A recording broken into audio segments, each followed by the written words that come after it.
నేనండి మీ కావేరిని. వెల్కమ్ టు ద మీ కావేరి ఛానల్. నాకు ముక్కు పుల్లలు అంటే ఇష్టమే. కాకపోతే ఏంటంటే అప్పుడులోని మా అత్త మా నాన్న వాళ్ళ చెల్లి ఉంది కదా, ముక్కు పుల్ల పెట్టుకోకు ఇప్పుడు ఫ్యాషన్ అని అప్పుడులో నాకు కుట్టించలేదనమాట. నాకు ముక్కు పుల్ల అంటే చాలా ఇష్టం. ఇలాంటి ముక్కు పుల్ల కాదు కానీ ఇక్కడ చూడండి ఇంతవరకు ఉంటుంది కదా, అది ఇష్టం నాకు. కానీ నేను ఇప్పుడు ఎలాగొద్దో చెప్పండి. ముక్కు పుల్ల ఉంటే బాగున్నానా చూడండి, ఉంటే బాగుందా లేకపోతే బాగుందా కామెంట్స్ పెట్టండి, ఓకేనా? మీ కోరిక మేరకు నేను కుట్టుకుంటాను ఇప్పుడు, ఓకే? నా డ్రెస్ ఎలా ఉందో కామెంట్స్ కూడా పెట్టండి. ఇదేనండి మీషోలో ఆర్డర్ చేసిన డ్రెస్సు. మీషోలో ఆర్డర్ చేసిన డ్రెస్ ఇదేనండి. పూర్తిగా మేము ఆల్రెడీ నేను ఒక వీడియో పెట్టినా చూడండి, ఓకేనా? ముక్కు పుల్ల ఉంటే బాగుందా చూడండి, ఇది డ్రెస్.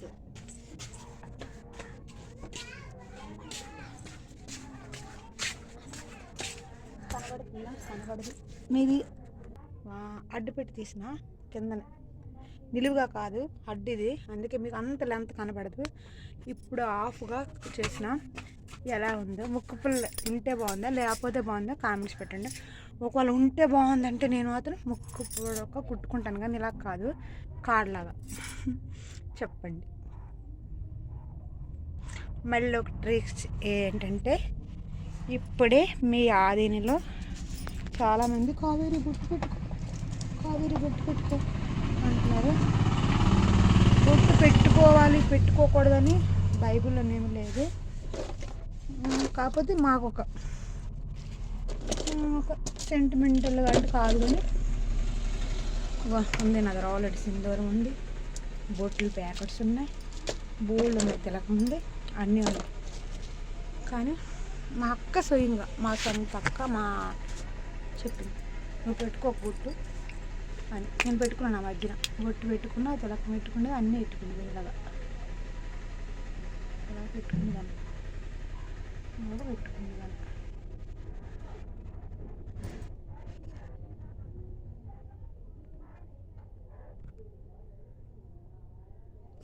ఎలా ఉందో కామెంట్స్ పెట్టండి. బొట్టు పెట్టుకుంటే ఇవన్నీ పెట్టుకుంటే ఎలా ఉంది, పెట్టుకోకపోతే ఎలా ఉంది చెప్పండి, ఓకేనా?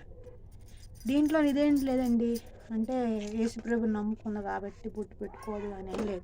బొట్టు పెట్టుకోవచ్చు, ప్రాబ్లం ఏం లేదు. దేవుడు ఎక్కడ చెప్పలేదు బొట్టు పెట్టుకోవచ్చు. కాకపోతే మా ఆలోచన, దేవుడు నమ్ముకున్నాం కదా, ఒక క్రీస్తుడు ఒక గుర్తింపుగా ఉంటుందని. మళ్ళీ దానికి ఒకటి పుట్టినప్పుడు మనం ఏం తేలేదు, మళ్ళీ వెళ్ళిపోయినప్పుడు ఏం తేలేదని ఒక ఆలోచనతో కొంతమంది అన్నీ చెవుట్లో పెట్టుకోరు, గాజులు వేసుకోరు, అన్నీ వేసుకొని సమర్పించుకుంటారు అనమాట. అయితే అలాగని చేసుకోవాలని ఏమీ లేదు, కానీ కాకపోతే ఏంటంటే మనం వచ్చినప్పుడు దిగంబరులుగా పుట్టాం కాబట్టి, మనం మరణించినప్పుడు కూడా మనం దిగంబరులంగానే పోతాం కాబట్టి ఒక నిదర్శనం బట్టి పెట్టుకోరు. కొంతమంది ఏమైనా ఆలోచిస్తారు తెలుసా, నేను అందంగా రెడీ అవ్వాలి, అది నా భర్తకే సొంతం, ఇంకొకరు చూడడానికి వీల్లేదు అని కూడా కొంతమంది ఫస్ట్లో పెళ్ళి కాక ముందు కూడా రెడీ అవ్వరు.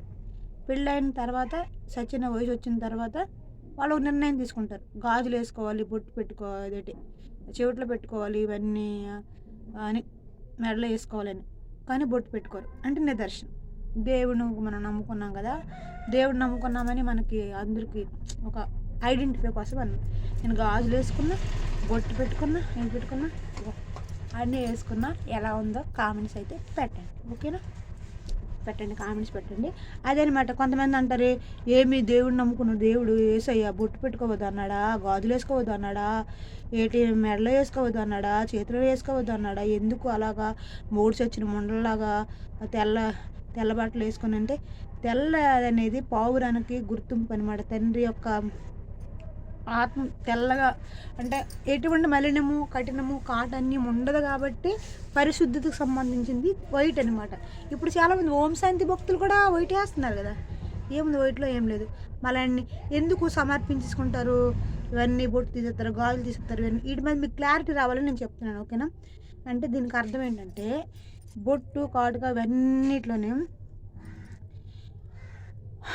దాంట్లో ఏంటంటే మనము ఒకళ్ళ ఒక ఆలోచన. మనం పుట్టినప్పుడు దిగంబరంగా అయి పుట్టాము, ఒంటి మీద బట్టలు లేకుండా పుట్టాము కాబట్టి అది ఆదాము అవ్వ యొక్క పాము యొక్క ఒక దీన్ని బట్టి అక్కడ మనిషి యొక్క కళ్ళు తెరవబడి అప్పుడు అందచందాలన్నింటిని గ్రహించని బట్టి తనకు సిగ్గుందనే ఒక ఆలోచనతోటి గుర్తింపు వచ్చేసి వస్త్రధారణ అనేది జరిగింది, కప్పుకోవడమే. కాకపోతే ఆదిమానవులు కూడా ఒంటి మీద బట్టలు లేకుండా ఉండేవారు. కానీ ఒకరికి పాపం అనేది ఏంటో తెలియదు. హ్యాపీగా దేవుడి నీడలో దేవుడు మన దగ్గరే ఉండి మంచిగా ఒక పరలోక రాజ్యం ఎలాగ ఉండేది, భూమి కూడా పరలోక రాజ్యం అక్కడ ఎలాగ ఉంటుందో భూమి మీద కూడా అప్పుడులో దేవుడు ఉండేటప్పుడు అలా ఉండేది ఏవో కాలంలో. అప్పుడు కాకపోతే అంటే దేవుడు తినొద్దని పండు ఆదాము తినడం వల్ల ఆదాము మరి ఆదాము మరి నరమే ఆదాము పక్కటేమికైనా అవ్వ మళ్ళీ ఈ సర్పం వచ్చేసి తనకి విసపు మాటలు చెప్పడం వల్ల ఆ పండు తినడం వల్ల తెలివినిచ్చే పండు తినడం వల్ల జ్ఞానం అని తెలుసుకుంటే బట్టలు వేసుకోకపోతే సిగ్గు మనకు ఎవరైనా చూస్తారు అని ఒక ఆలోచన ఇచ్చే వల్ల అందుకే దేవుడికి పాపం ఏంటంటే ఆజ్ఞ అతిక్రమమే పాపం. దేవుడు ఒక ఆజ్ఞ పెట్టాడు, ఇది పరలోక రాజ్యం నాకు మీకు బాగా ఎమర్చాను ఈ భూమి మీదే, మీరు ఆ పండు తినొద్దు అన్నాడు, తిన్నాడు. ఆజ్ఞ అతిక్రమమే పాపం అయిపోయింది. అంటే నేను ఇక్కడ బైబిల్ గురించి చెప్పట్లేదు. ఒకడు ఆదిమానవుల్లో అప్పుడు కూడా వస్త్రధారణ ఏమి ఉండదు. ఇప్పుడు చాలామంది కూడా ఆశ్రయంలో ఉన్నారు, మన అన్యుల్లోనే మన భారతీయుల్లో కూడా చాలామంది ఉన్నారు. కానీ నేను అదే అనట్లేదు.